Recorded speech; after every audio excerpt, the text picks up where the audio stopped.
The house key turned with a final, hollow click, the kind of sound you only notice when everything else has gone quiet. I stood frozen in the doorway, one hand still on the knob, my suitcase resting against my leg like a tired dog. The morning light cut through the blinds, painting stripes across the hardwood floor, illuminating dust particles that floated lazily in the air. They looked almost beautiful, those specks, like tiny stars in a universe I no longer belonged to.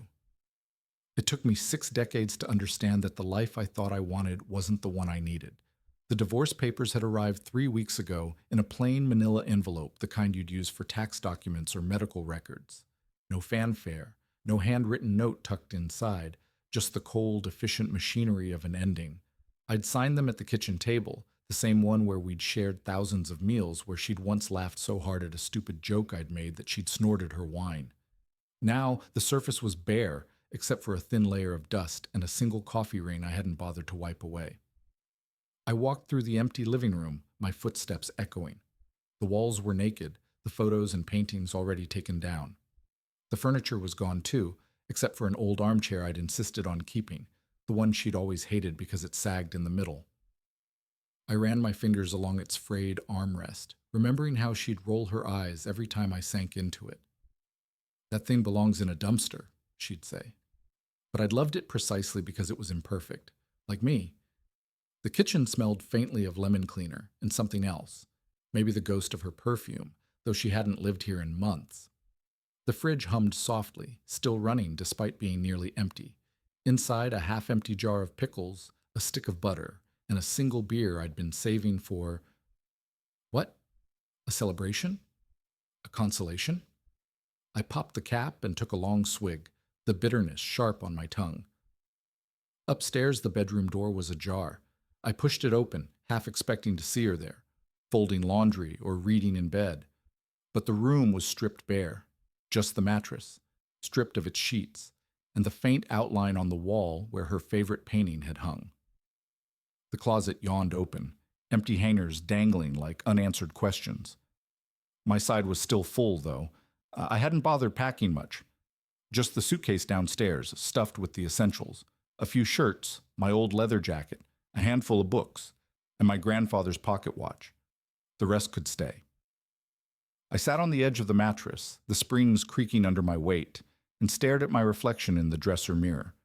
The man looking back at me was older than I expected, deep lines around his eyes, gray threading through his stubble. When had that happened? When had I become this version of myself? The beer was warm now, but I finished it anyway.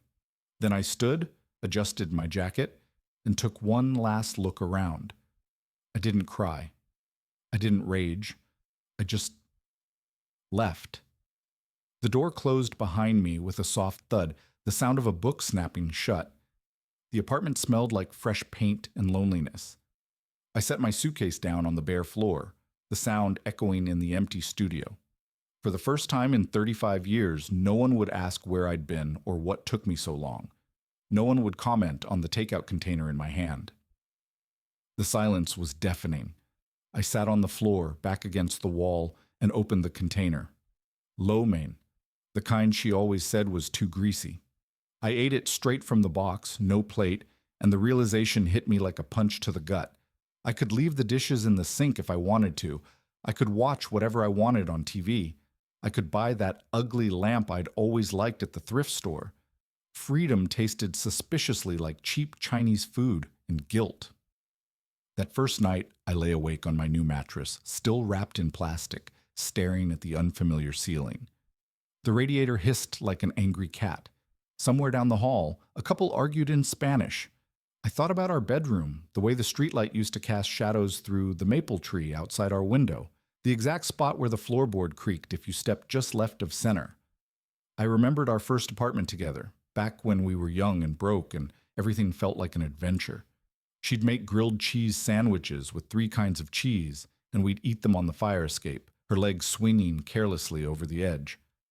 When had we stopped doing that? When had we become those people who discussed mortgage rates over carefully portioned salads? The coffee maker beeped at 6:15 the next morning, a habit so ingrained I'd set it up automatically. I stared at it. This relic of my old life, brewing coffee for one. She took hers with cream and 2 sugars. I liked mine black. How many thousands of cups had I made her way without ever questioning it? At the diner around the corner, the waitress called me honey and refilled my cup without asking. I spread the newspaper out on the counter, something she'd always hated, said it took up too much space. The eggs were runny, just how I liked them. For 35 years, I'd eaten them scrambled because that's how she preferred them. I walked home through the park, taking the long way just because I could. The morning sun filtered through the trees, dappling the path ahead. Somewhere along the way, without either of us noticing, we'd stopped walking together. We'd become experts at orbiting the same space without ever truly intersecting. The cracks had been there for years, if I was honest with myself. The way I'd sit in the car an extra minute after pulling into the driveway. The way we'd have entire conversations without looking up from our phones. The way I love you had become something we said out of habit, like bless you, after a sneeze. I unlocked my new apartment door, the key still unfamiliar in my hand. The space was empty, but it was mine. For the first time in decades, the choices were all mine too. The realization was terrifying, and exhilarating, and sad. Mostly, it just was. The fight hadn't been a fight at all. That was the strange part. There was no screaming, no slammed doors, not even any tears. Just two people sitting at opposite ends of a couch that had seen better days, staring at a television that wasn't turned on. "I think we're done," she had said. Not angry, not even particularly sad, just stating a fact, the way she might remark that the milk had gone bad. I remember tracing the pattern on the armrest with my thumb, that floral upholstery she'd picked out years ago that I'd never liked but never mentioned. The fabric was worn thin in spots from this exact motion, my subconscious rebellion made visible over time. "I know," I'd replied, and I did know. Had known for longer than I cared to admit. We sat in silence for what felt like hours, but was probably only minutes. The grandfather clock in the hallway ticked loudly, counting down the seconds of our marriage. Somewhere outside, a dog barked. Normal Tuesday evening sounds for a moment that felt anything but normal. When she finally spoke again, her voice was softer. "Do you think we ever really loved each other? The right way, I mean." I looked at her then, really looked at her, the woman who had been my wife for 33 years.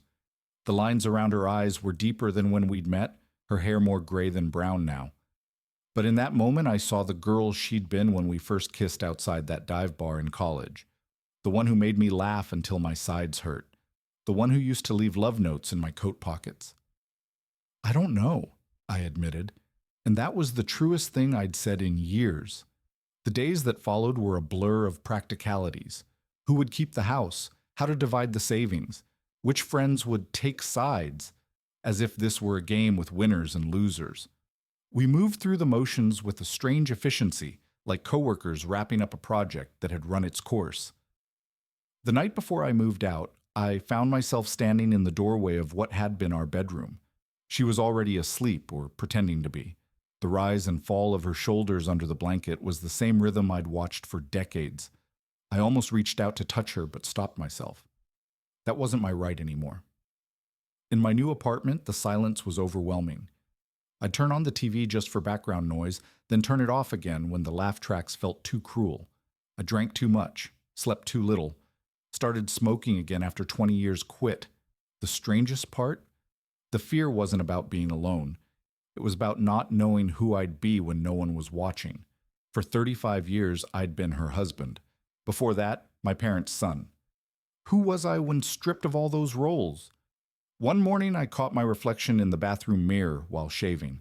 The razor hovered mid-stroke as I realized this was the first time in my life I could decide what came next with no one else to consider. The thought was equally terrifying and exhilarating. That's when it hit me. This wasn't an ending. It was the first real choice I'd ever made for myself. The first real purchase I made for myself was a chair. Not just any chair. A ridiculous oversized leather recliner the color of bourbon. The kind that swallows you whole when you sit in it. The salesman had arched an eyebrow when I pointed to it. "You sure about this one, sir? It's a statement piece." I ran my hand over the buttery leather and grinned. "That's exactly why I want it." She would have hated it. The chair arrived the next day, and I positioned it right in the center of my tiny living room, angled toward the window where the afternoon light spilled in. I sank into it with a sigh, the leather creaking under my weight, and propped my feet up. No one was there to scold me for putting my shoes on the furniture.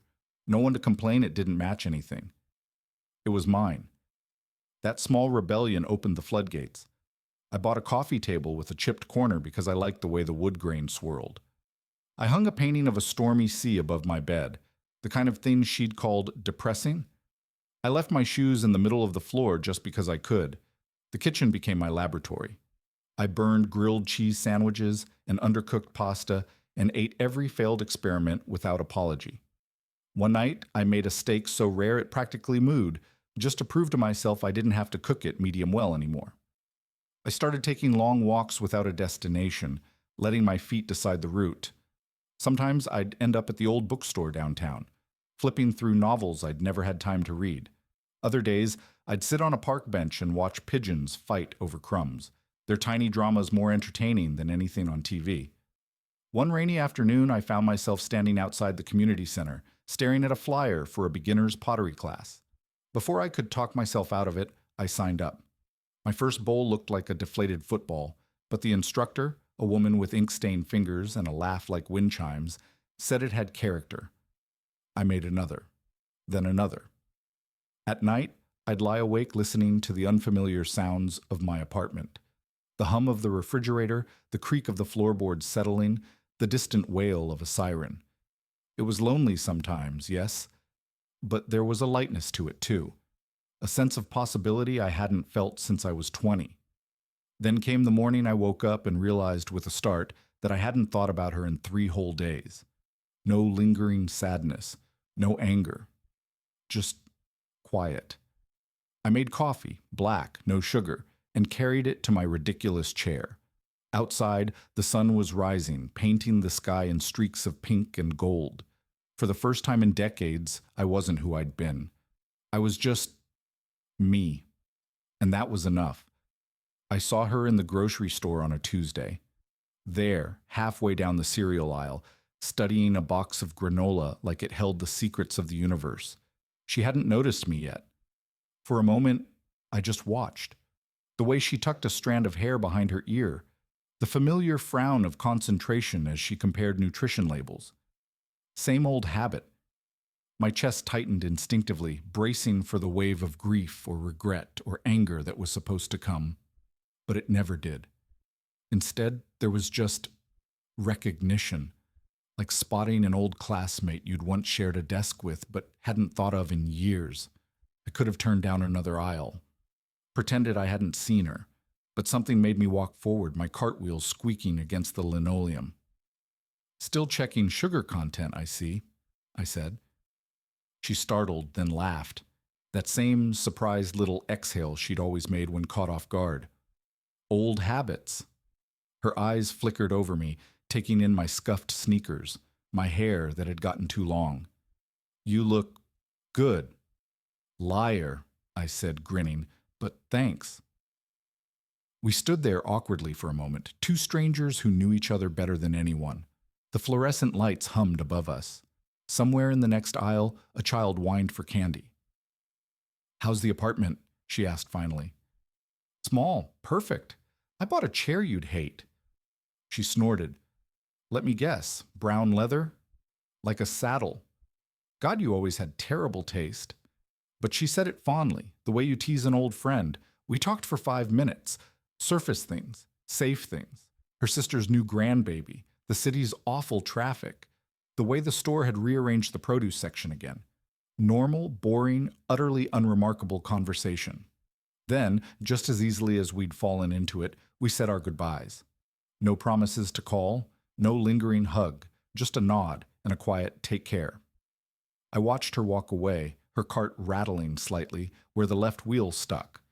Halfway down the aisle, she reached for a box of the sugary cereal our kids had loved, but she'd never allowed in the house. She dropped it in her cart without hesitation. I smiled. Back in my car, I sat for a long moment, staring at the grocery bags in my passenger seat. I'd bought the expensive coffee she used to call a waste of money, the kind of ripe peaches that would have driven her crazy, because they bruise too easily. It hit me then, not as a revelation, but as a simple truth. I didn't miss her. Not really. What I missed was the idea of us, the life we were supposed to have, the people we'd tried so hard to be. But that version of us didn't exist anymore. Maybe it never had. The sun warmed my face through the windshield. Somewhere nearby, a car radio played an old Springsteen song we'd once danced to at a wedding. I turned the key in the ignition and drove home. To my small, imperfect apartment, to my terrible chair, to the life I was building one quiet choice at a time. And for the first time, the thought of her didn't ache. It just was. 63 now, and the years have a way of sanding down the sharp edges of memory. The past doesn't haunt me like it used to. It just sits quietly in the corners of my life, like old books on a shelf, there if I need them, easy enough to ignore if I don't.